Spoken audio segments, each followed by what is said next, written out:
Previously on Path of the Titans. We now have a full Carol set, so we have completed the Hydrix challenge for Barrows weekend, and I feel pretty good that next episode will be the end of Tier 1.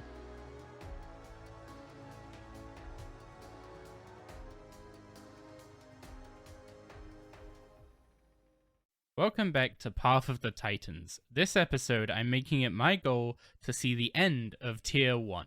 And for that, we've got two things standing in our way. First of all, the mole needs to give us a dragon two-hander. And secondly, we need to get Linza's hammer.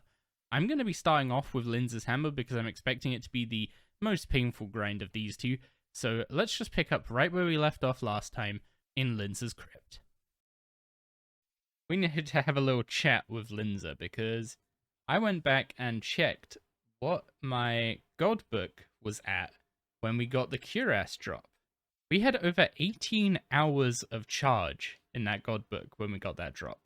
And since then, we've done nothing but Linza and gotten nothing, which means we've had 18 hours since our last item. That clip basically summarizes the start of this week. We went on a huge dry streak with Linza, just getting absolutely no items whatsoever. And while that feels bad at basically any boss, at Linza you're not even getting commons, so you feel really bad spending 20 hours of supplies on nothing. However, all dry streaks do come to an end. Oh, the back-to-back cuirass. The back-to-back cuirass to break the 21-hour dry streak. Linza items still exist. We got a drop tonight.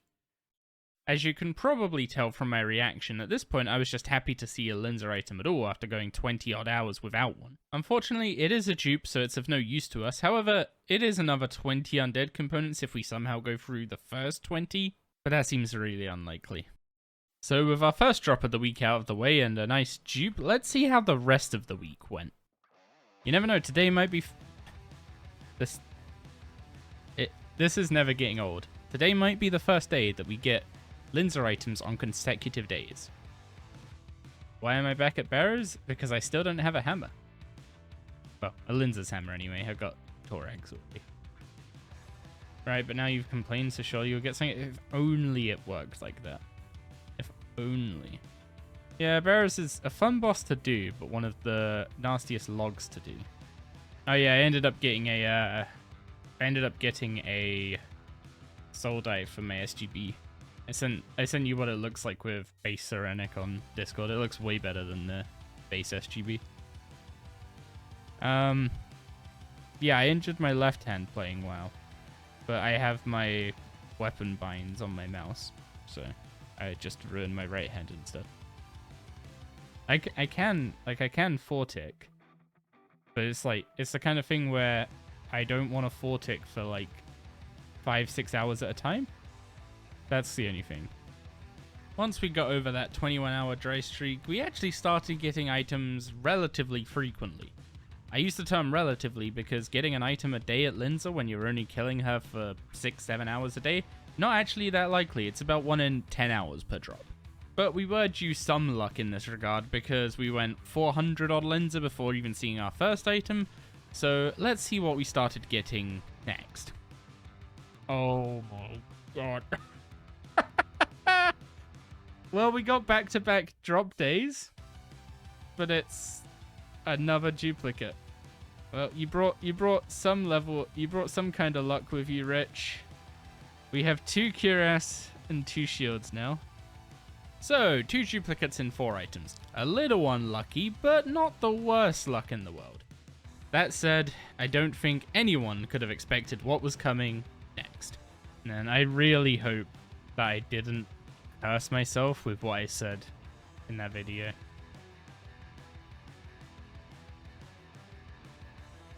Oh my god.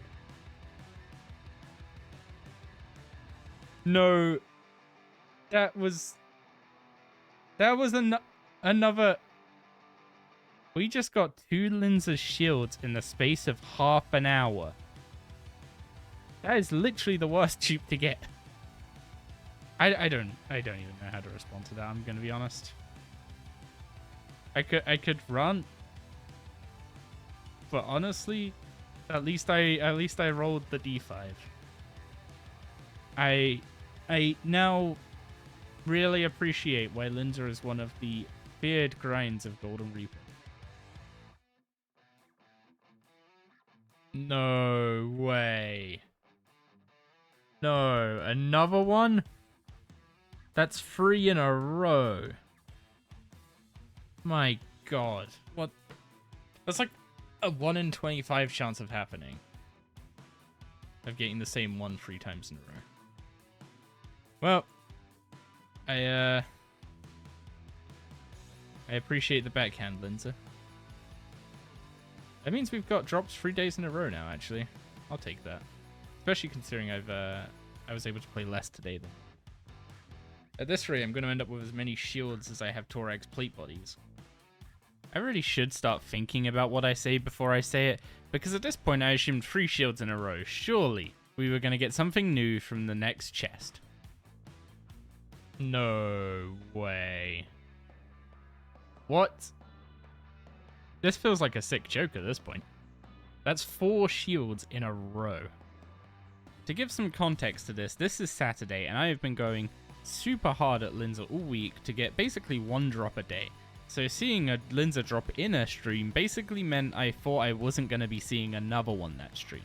And at this point, we were over 1500 KC with 2 cuirass and 5 shields. So it was this point that it really kind of set in that, okay, we're probably not getting an episode out for Sunday. However, we had the whole of Saturday ahead of us, so I just decided to keep going and see if we could squeak a miracle second item into a day.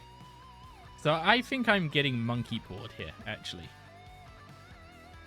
I said something along the lines of, I will be happy as long as I get the hammer before completing the Linza set. So I think I've monkey pawed it, and all I'm going to get is shields until I eventually get the hammer. So now it's just a race against grey hairs for getting the hammer.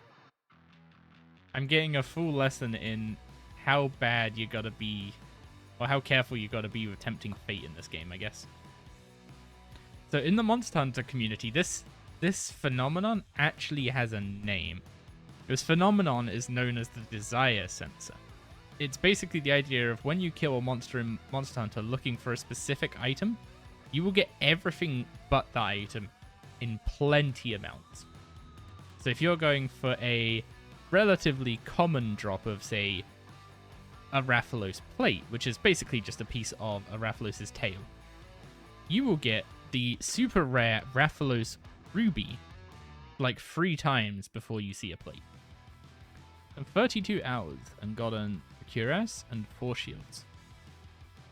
So even though we're actually going above drop rate this week for items, we're still only getting an item on average every 6.5 hours. So about 1 item every time I stream. So maybe we'll get a second item today because I'm going to be streaming longer. But that is abysmal drop rates. What's up, Dark Flame? It is indeed Hammer Day. Not sure what time today, but there's a hammer today. Unfortunately, it's also Shield Day. I did get a 5th shield, yeah. That is 4 shields in a row now. Torag's plate shield. Acrosay's war shield, yes. I got 6 of each of those. 6 plate bodies, 6 war maces. I think it was 6 plate bodies. No, it was 4 Torag's plate bodies, 5 Torag's plate bodies even, and 6 war maces. So we actually got more war maces despite killing less accuracy. So, despite the fact that we got trolled a lot by the plate bodies, accuracy was the ultimate troll. Oh yeah, we have as many shields as plate bodies now. Also, I'm really disappointed that it's just called Linza's Hammer and not like Linza's Forge Hammer or something to differentiate it a bit from Torag's. Because also Forge Hammer just sounds like a pretty cool weapon. Although it turned out this day did have a change of pace in store for us, because after having a nice conversation with Iron Araxor, whose YouTube channel you should definitely go and check out up here if you haven't already, we opened this chest. Yes! Yes! Thank... Oh, we're done! It's done! Oh, that feels so good. Every Barrows challenge done. It's hammer time. That feels so good because I've been getting trolled like... That took us about 1580 Linzas. We got shield, cuirass, and then 4 shields in a row.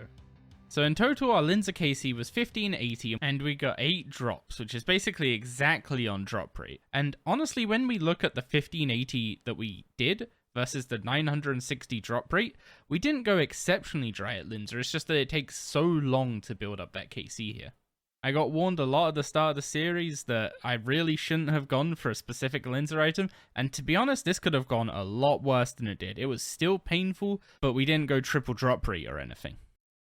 After celebrating, we went and picked up an offhand to go with our new hammer. For now, this just has to be a tier 60 offhand dragon longsword, which I originally had plans to upgrade once we got to the Chaos Elemental, but I'll go over that more specifically next episode. One thing it does open up to us though is that taking the Enhanced Excalibur as a Hydrix reward actually has a double benefit now. It acts as a tier 72 offhand, as well as giving us the sustain ability without needing to use a ultimate ability. For now though, there's only one thing left to do, and that's to put this hammer to use at the mole. Ouch. That's why we have the power burst and the Guffix rests. When you get shoved in dirt, you can only use potions. So if you notice you're getting comboed like that, you drink the power burst and spam Guffix rests. So our main job at the mole is to get hold of the dragon two-hander. However, that didn't stop me from knocking out a few new PRs while I'm here. Yo, new PR with the hammer. Nice. Love to see that. Hey, another PR with the hammer. We shaved a whole 3.6 seconds off our PR with this hammer now. And we did that previous PR with magic, which has the advantage of not needing to reach melee range.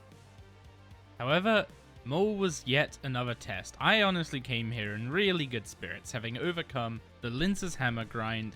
I was in such good spirits that I decided to do the two-hander grind in hard mode in order to speed it up.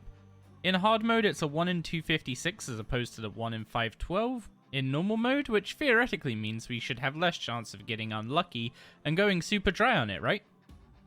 Right? There it is, finally, the dragon two-handed sword. That is the Onyx challenge complete for the giant mole, and every required challenge complete in tier 1. The eagle-eyed among you will have noticed that this took us 802 hard mode KC. For 1 in 256, that means we went over triple drop rate. Had we done that with the hammer, we would have been going for nearly 3,000 Linza kills. However, with that Onyx challenge complete, we have completed the Diamond, Dragonstone, and Onyx challenges of all 3 bosses in tier 1, which gives us access to the summoning skill, so let's go pick up some pouches. There is so much to get into with summoning. First off, we've obviously got to pick up some pack yaks. These are incredible because they basically double your inventory space. Pouches aren't buying right now, I'll just leave that into slow buy. Another one that's going to be pretty useful for us is the Steel Titan. This is the best DPS familiar we're going to have for a while, so I'll be picking up a bunch of those. We do get access to ancient summoning later in the series, but for now we're limited to just base summoning. So in addition to these two, I think I'm also going to grab a Unicorn Stallion. I'm not going to need too many of these, so I'll grab fewer than the other two. But Unicorn Stallions are great because they are a way to heal yourself without draining adrenaline and while taking up very few inventory spaces. So for difficult endurance challenges, what we can do is use a pack yak with a Unicorn Stallion and scrolls at the end of it. When the pack yak is empty, we dismiss it and we just bring out the unicorn. It's a great way to really extend your trips. However, that combo does mean we're going to have to start looking at some slightly more difficult endurance challenges in the future. And speaking of the future, let's roll on the bosses from tier 2 that we're going to start working on next time. First up, we have the Chaos Elemental. This is the big bad boy of the wilderness, and he has a very interesting drop table in that most of it probably never gets seen from the Chaos Elemental. 1 in 28,800 is the rate of a Statius hammer, so even if I was interested in going for that, this would not be the way to do it. And next up on the nostalgia train is the Dagannoth Kings. These guys we're going to eventually need to farm out 10 of each ring, but for now we'll focus on what we can get to give us boosts in the short term, rather than spend all the time grinding the 10 rings with our relatively weaker gear right now. And then finally, the Fight Caves. We're going to go get ourselves a Fire Cape, and I think we're going to have some fun with some creative runs along the way. Honestly, after spending so long at Barrows and Mole, I am over the moon to get some new bosses to fight, and I can't wait to dive into these in the coming week and catch up with you again in next episode. I know this one was a bit of a shorter one, but unfortunately that's the way things go when we do these massive long grinds. They don't translate into clips particularly well, so we end up with a lot of gameplay time for not much video time, which I'll keep in mind for the future and make sure I don't do what I did this time and leave 2 massive grinds right to the end. That said, if you enjoyed this video, please let me know down below and give the video a like and subscribe while you're at it. But until next time, I hope you will have a wonderful week and may your loot luck be blessed more than mine. And finally, I'll catch you again next time.